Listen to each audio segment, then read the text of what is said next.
Hi, and welcome to the Secret Sauce of Selling podcast, the ultimate guide and sales gym to unlocking the secrets of successful selling. I'm your host, James Abraham, and together with Novacy, we have a mission to empower the best generation of sales professionals and business leaders the world has ever seen. And I'm super excited to be here with you today to share insights, tactics, and strategies to help you take your sales performance and sales leadership game to the next level. Delighted to have a super special guest tonight with us, Hilton Burke. Welcome to the show. Thank you. Hi, James. So Hilton and I go back many years, and we've known each other. We've pretty much seen everything in the industry out of the tech industry out of Tel Aviv grow. And Hilton's got a great sales background. And today, Hilton is one of the top recruiters in the space. So Hilton, tell us a little bit about who you are, what you do. And our topic, by the way, is how not to hire Mr. Bean. And so we're going to get to that in a moment. Hilton, take it away. Tell us about yourself. Love it, James. Love the topic. Brilliant topic. So my name is Hilton Burke. Been in the industry for quite a while in the SaaS industry. The last 3.5 years, I have my own Anglo Recruits recruiting agency, specializing in hiring top-class salespeople, SDRs, and mainly the go-to-market. So there's also customer success in there, business development, and so on, working with quite a number of the top companies here in Israel as well. That's in a nutshell. Awesome. Well, topic is how not to hire Mr. Bean. And I mean, Hilton, there's so much we can talk about when it comes to recruiting and hiring the right sales professional. And I like this conversation maybe to give us the ability to just take two angles on this. One is from a sales management perspective, and the other is from a sales person's perspective. So if you're a sales manager, listen out. And if you're a salesperson, listen out, because we're going to give every angle here. So Hilton, tell us what we're talking about today. So I think what we need to look out for, I think I'm going to talk about from the sales management perspective, first of all, and then from the salesperson perspective. So sales manager, what do sales managers want? How are they going to pick out the right people, or how not to pick out that Mr. Bean, right? So if you're looking for strong people, I always say grit is the most important quality. But what is grit, right? Grit is passion. You need to have that passion, that drive, and that resilience. It's very difficult to find that out in the interview process, but there's a few ways to do that, understanding the background. If they come from professional sports, I usually say, and I think we spoke about this earlier, professional sports people are very good salespeople because they're competitive, they like to drive, and they do well. So that's number one around that area. I think the other area is, they always talk about experience versus skill set. And I had a conversation with James, I think it could have even been you, about experience and skill set. I'm an advocate for helping people without experience get into the industry. I'm not saying they don't have to have a little bit of experience, but I believe that somebody that can be trained is somebody that you can hire, right? If you're able to train them and you're able to take them in the right direction and they're willing to do that, then that's somebody I definitely would hire, with all those traits, obviously, with grit as well. Yeah, I completely agree. I have a rule: hire for what you cannot teach. And there are a few things that is very hard to train. I have definitely a mindset, behavior. I mean, it can be done, but it does take more cognitive abilities. And I agree 100%. In sales, a lot of times when we're hiring someone with a lot of experience, what we're actually in many cases doing is we're hiring someone else's problems. And that experience can, for the most part, sometimes evolve into baggage and belief issues and limiting abilities. So I agree on that topic for sure. I like to look at this from the salesperson's perspective. And I love what you talked about when it comes to the sportsmanship, the competitiveness. And I agree 100%. One of my favorite questions is, what sports do you like to do? And just see how people deal with that question. Even if they don't do any sports, I think it's pretty cool to see how a salesperson or a candidate would deal with that question. But from a salesperson's perspective, if they're listening to us today, what do you think your best piece of advice would be in order for them to really understand what they should be bringing to these interviews in front of those managers to actually exhibit the traits that you believe are important? Excellent. So I think one of the main traits, and I hear this a lot from hiring managers, why they didn't hire the person. Okay. And a lot of the reasons why they Mm. don't hire is passion. They don't see the passion for they look at that person, comes in for the interview, and they're not passionate about it. Why they're not passionate? They haven't done their research about the product. They haven't Yeah. they don't really care about that position or the career. They just want to go and get a job. No, you need to do your research. You need to come in and show your passion. You are hungry. This is your one chance to get that job. Show the interview person that's interviewing you that you really want the job. Show them that you're Yeah. excited about it. Show passion. I think that lacks in a lot of people's conversations. And if you have some successes, bring your brag book with you. Bring your brag book. It doesn't have to be sales successes. If you're a sportsman, for example, I'm going back to sports because sometimes you have people without experience in sales, but they are passionate, okay? And they can do the job. But if they are passionate, they can talk about the wins that they had in the sports arena. They can talk about the hardest fights that they put up in the sports arena. It's all about the fight and about the passion together. Yeah, a lot of people we name this podcast, how not to hire Mr. Bean, and many times I talk to business owners, sales leaders, and stuff, and CROs, and I say, we talk about this topic because everyone's they're doing the same mistakes over and over again, and I say, they turn out telling me, they feel that they've hired James Bond only to find out that they've hired Mr. Bean 3 months later. It takes them 3 months to find the toilet, 3 months to find the kitchen, another 6 months to tell their boss why they're not running the business right. They haven't sold anything. And the multiply of failure is tremendous on a sales and an executive. It's like a 10x, a 10 to 25x of an annual salary, even if you fired someone after 3 months. It's ridiculous. That's like crazy money. And so I love the point that you put on the passion. And do you know what passion means, by the way? Do you know what the word means? You know what a Latin word means in What's the passion? Latin word? No To idea what the die Latin. for. It means to die for. Yeah. There we go. And salespeople, I agree. You gotta, in sales, we say a lot about everyone wants to win the deal. But in order to win the deal, you got to be willing to lose the deal. If that makes any sense. So you got to be willing to lose the opportunity in order to win it. You got to be able to ask the tough questions, and you got to be really confident with regards to why you're doing that. And that does come from passion. A mentor of mine many years ago gave me a bunch of things, like 4 or 5 things that he looks for in salespeople, non-negotiables. One is ambition and drive. Second is passion for success. Okay, so passion for success, exactly what you said. Commitment to do even the uncomfortable. Competitiveness. All right, and he said, but you get people like that, and you can make them the best. And his name is Jerry Weinberg. He's a sound trainer in Detroit. He's like an old timer sound trainer. Like been doing this for many, many years. Amazing man. He's like the Yoda in our network. And he did say one interesting thing. He said a lot of people want to be in sales because they like people. Disqualify them. If someone says to you, "I want to get into sales because I like people," disqualify them because looking to get their needs met. Any of that resonate? Absolutely. Absolutely. Again, I think that's fantastic advice. It boils down to the competitiveness again. Sales is about competitiveness, but if you're in a team, it needs to be friendly competitiveness. You don't want to go in there and have one of your teammates being like driving all over you. You want to have a group effort going.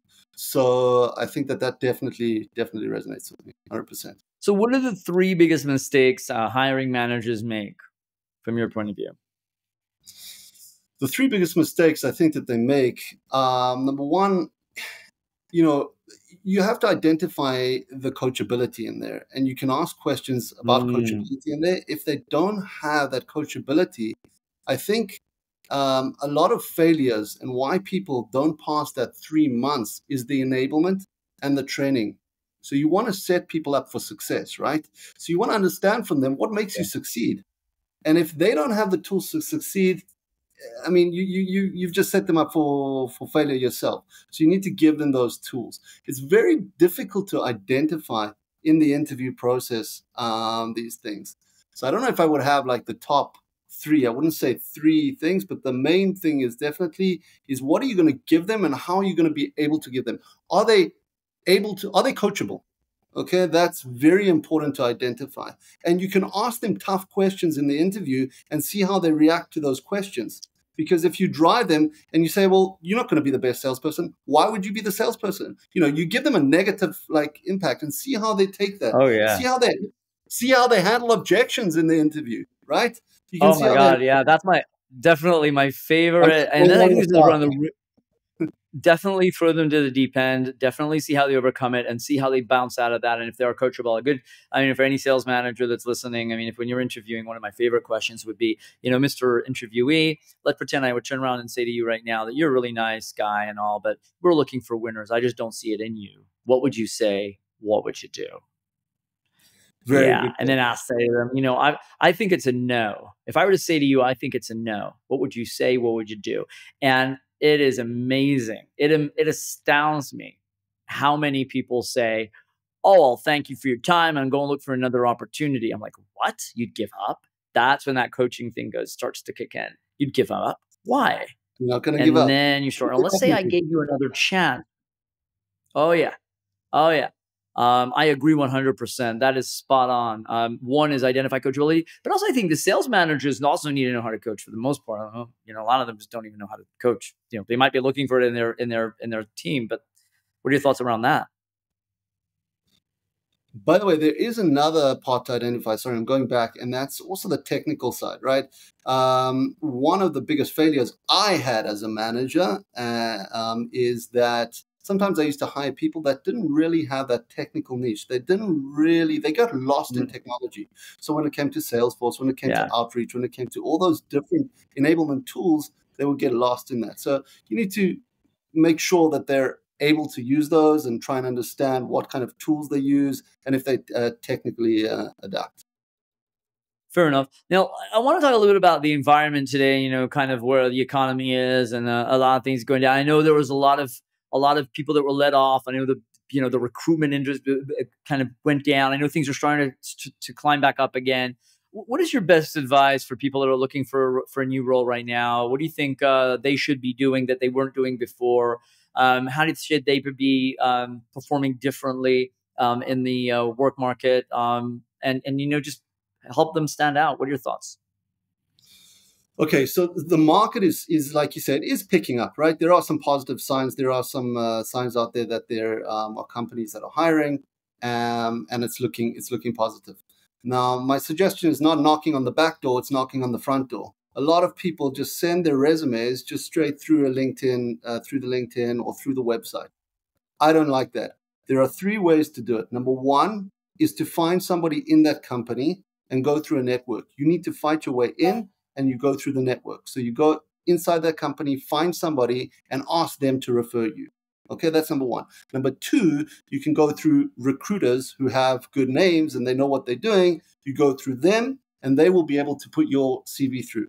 And then thirdly, you can go to the jobs boards and then the LinkedIns, but that's the last stage. Don't do that first because there are so many people applying. Somebody told me yesterday that they got 300 LinkedIn applications and only 5 were worth conversations.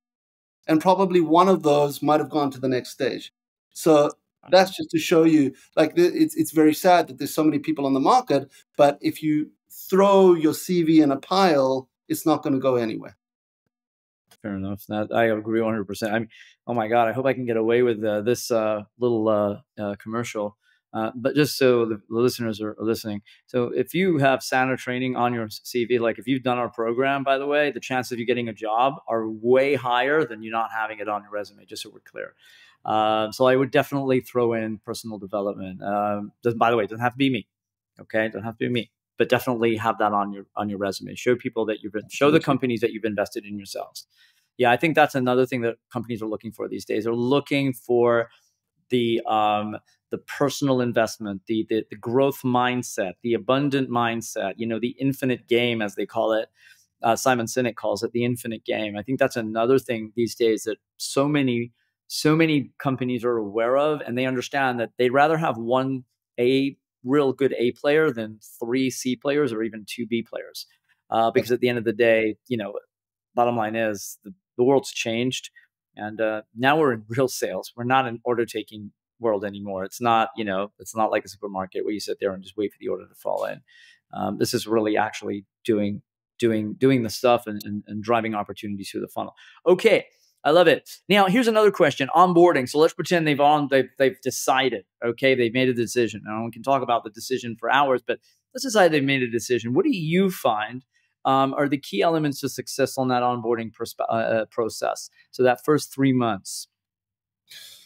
Fantastic. So the first 3 months, I reckon you have to understand the product that you're selling inside out. So it's product value proposition. Understand the product that you're selling. Understand your ICP, your audience, who you're targeting. Okay. You need to understand at the end of the day what your value proposition is and how you're actually going to sell it to them. And I think internally how it works within the organization. So once you do your job, who do you need to coordinate with? Who do you need to collaborate with internally? There's a lot of internal stuff that needs to be done.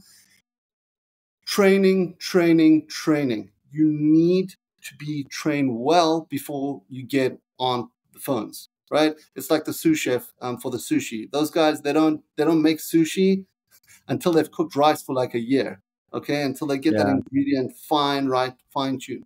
So if you don't get trained and you don't understand what you're selling, what the value proposition is, how to handle objections, okay, how to qualify properly, you're not going to be able to succeed. You need to understand. You need to listen. But I'm confused. Hilton, I don't understand. You're telling me that they need to learn all this stuff when they go into the company? Shouldn't they be bringing this in when they come? I mean, shouldn't someone know how to sell tomatoes, SaaS? I don't know, CRM. I mean, at the end of the day, it's a profession. I don't get it. What am I missing? I love this. Why? Because everybody says if you look at job descriptions, they say 2 years experience. 2 years experience comes with 2 years baggage. When you come into a different company, you're selling a different product. It's a different value proposition. It's a different sales process.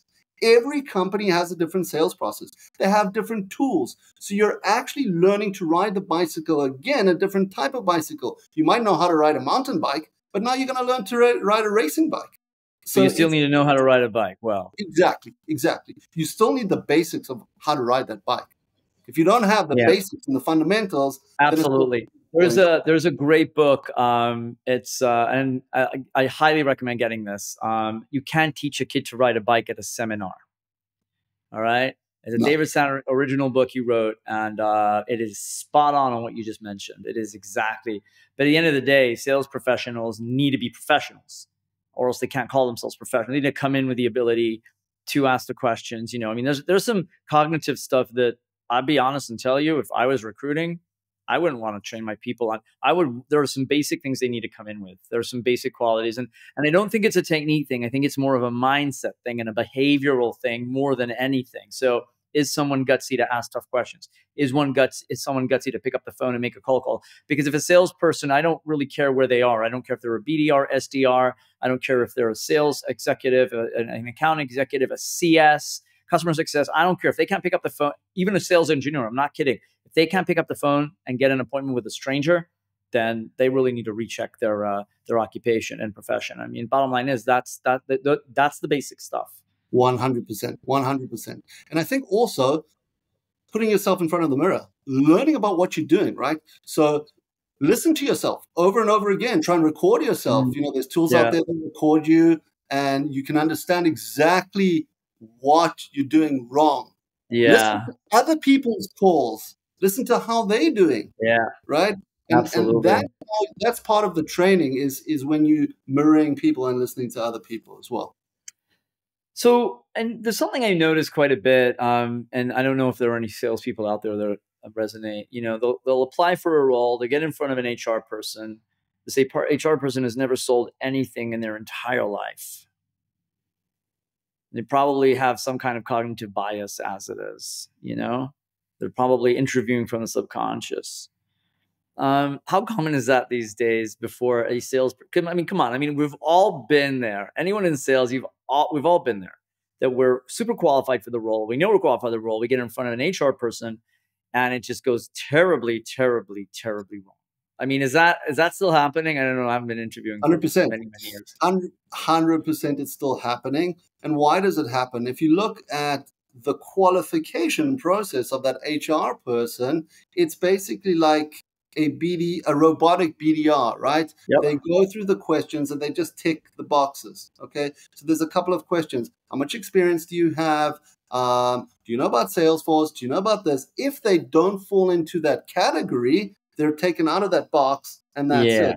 So you have to understand how to go about that, how to go about the interview process, and understand what they're going to ask you. So I always suggest looking at that job description, and if there's something, if it says 2 years experience, how are you going to handle that objection in the interview with the HR lady? You don't have 2 years, but how do you answer it?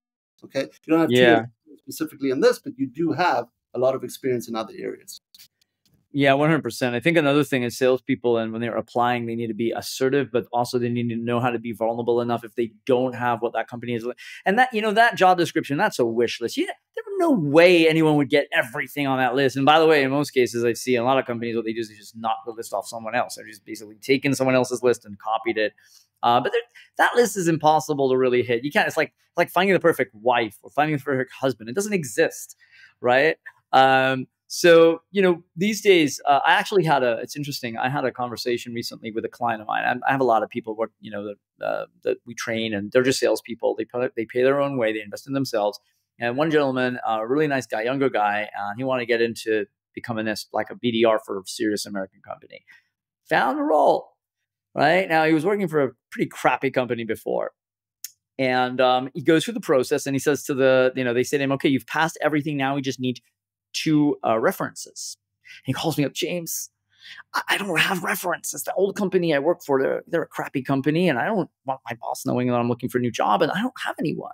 I said, listen, dude, here's what you do. Just call up the recruiter and to the HR person in that company and say, listen, I think I have some bad news for you. And she's like, what is it? He said, I need a, I don't have 2 references for you. You probably would like to stop the process with me, right? Because, and he explained the scenario. I work for this company, blah, blah, blah. I'm sorry, I don't have 2 references. I mean, I could get a couple of people that know me, but there's no one that no managers. I'm sorry. You probably want to stop the process. Do you know what she said? What she said? I appreciate your vulnerability on that. That's fine. We'll continue without the references.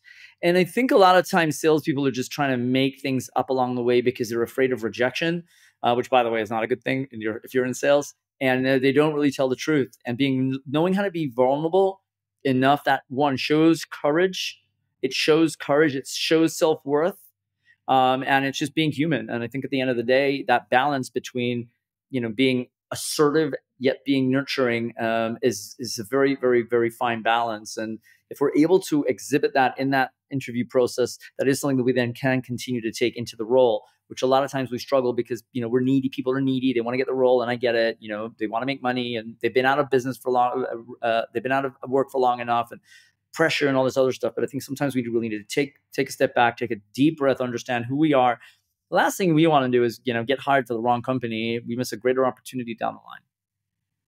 100%. I think that part about vulnerability, it's so crucial to expose your vulnerability in the interview. Like if you have to, bring it up, right? Yep. They're going to ask you tough questions. If you don't understand those questions, ask them to say, sorry, I don't understand the question. Like, bring it up again. Like you said, the problem is it's a tough market. And people want to get that job. They're dying to get that job. They'll do anything. And they basically go by the book. They do what the interviewer wants them to say and not what they are, right? And not what they want to say. So that's a big problem. Do you want to hear a good interview question? Name me 5 closing techniques that you use consistently and how you use them in your sales process. No. Every single salesperson will look at you like it's deer in the headlights. They're like, what? And they start making stuff up. The cool ones will say, James, you got me on. You know what? I just now realized I don't even know, which is okay, by the way. And most people don't know. And that's, again, that will separate the men from the boys. And so, yeah, but I agree 100%. So Hilton, tell us a little about you. What do you like to do in your spare time? So, you're not dealing with the recruitment. So I love tennis. I'm a tennis player. I love playing tennis. I play like twice a week, 3 hours a time. I'm like that's on awesome. the courts. Love it. That's where I get rid of all the yeah. Well, listen, you're in a super important role. I think your profession is you're you just make the world a better place for a lot of different people and just help people make their dreams come true. I mean, I have a huge amount of respect for recruiters. HR people, on the other hand, with them, I also respect them, but I know it's tough for them. But you guys really you connect people and you help people grow and you feed families. And I think that's an awesome profession to have. And just, the high frequency of what you do is super important. Hilton, this is a point where I need to ask you our favorite question. What is your secret sauce? And I like to say, what is your secret sauce for selling? And you can answer that for selling or for hiring or for getting hired. So what is your secret sauce that you would like to let the listeners take away from this episode? So I think my secret sauce for the interview process and for hiring the right salespeople is that passion and that grit. Try and identify somebody that has passion and that wants to be in your organization. You can ask questions and understand that they want to be in there. So it's about finding passion. If you can find that passion in that person, I reckon it's 100%. That's awesome. I love it. All right, cool. And is there anything you're listening to, reading these days? Anything you'd like to share? Any cool podcasts? Any books? Any miniseries? I got some. Everyone shows different things. Anything you feel that listeners could help them on their journey to success? I mean, there's one great one that I listened to. It's the Sandler one, your one actually. Okay, thank you so much. Listen to yours, and I love listening to your stuff because it gives great tips. I'm in the sales area as well. Recruiters essentially are also sales, and I love the tips. I love listening to the guests. I love listening to the conversations. So that's one of the things. And on my daily walks, I listen to some other like audiobooks, like Rich Dad Poor Dad and the classics. Awesome. Yeah, audiobooks are great. I highly recommend to listen, especially if you're looking for work right now. And by the way, listeners, if you're looking for work right now and you're not going through audiobooks and self-help stuff and personal improvement stuff, then it's just a waste of time. That stuff is really going to get you closer to your next role. That's my opinion. Excellent. 100%. Hilton, thank you so much. I appreciate it. You've been a great guest. This is an important topic. I'm hoping to have you back on the show again, and I look forward to us catching up. And to the listeners, thanks for tuning in. And until next time, make sure that no matter what you do, make sure you're doing it for the right reasons. Good selling. Thanks, James. Take care.